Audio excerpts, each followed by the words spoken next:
Campaigners are calling for tougher fines for drivers who litter and a national policy for dealing with the rubbish that is causing havoc for our wildlife, as it's revealed that the problem is already costing councils £680 million a year. Yes, local authorities have recently been allowed to impose a fine of up to £150 for each littering incident, but it can be incredibly difficult to prove an individual has thrown rubbish from a moving vehicle.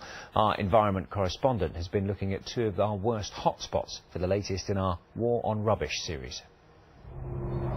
The revolting mess of our roadsides. This near Kent's County Showground.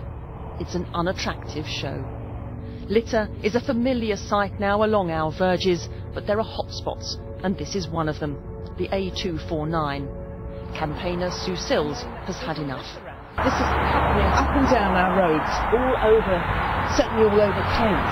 And this is not a joke. This is not something that can be cleared up in, just a few times a year. It leaves me almost speechless. She wants verges frequently cleaned, more bins, tougher fines and a national strategy. She's not alone. Conservationists are concerned about the effects on wildlife. Roadside litter blows into our woodlands and waterways. This rare water vole in Sussex was lucky, saved by the cameraman who took away the plastic bag. There's a report that's come out that says about 3 million small mammals are getting killed by roadside litter. That's things like shrews and voles going into bottles, getting stuck and starving. You get hedgehogs sticking their faces in things, and because of their spines they can't get out again. So it's not a very nice way to die. This is another litter hotspot, the A27 near Brighton. The campaign to protect rural England believes preventing build-ups like this is the way forward, and to do that we need to cut down on the amount of waste we produce in the first place. We've seen the success of the 5p charge for carrier bags. That's really cut down the amount of plastic bags we're seeing going to landfill and ending up as litter.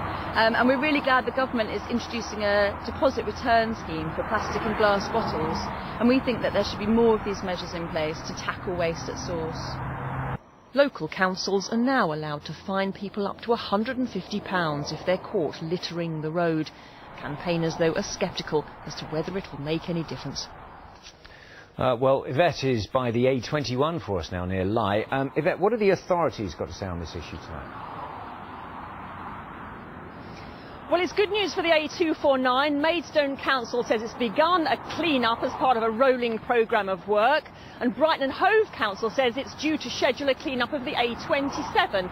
But it's such a huge problem. Highways England says it cleans up 7,500 tonnes of litter from our roads every year. But let me show you this. Now, we just stopped randomly between Sevenoaks and Tunbridge Wells on the A21 and came across this. Now, this is beyond any clean-up that would happen on the road, and I think it just goes to prove that the real problem with rubbish lies with us.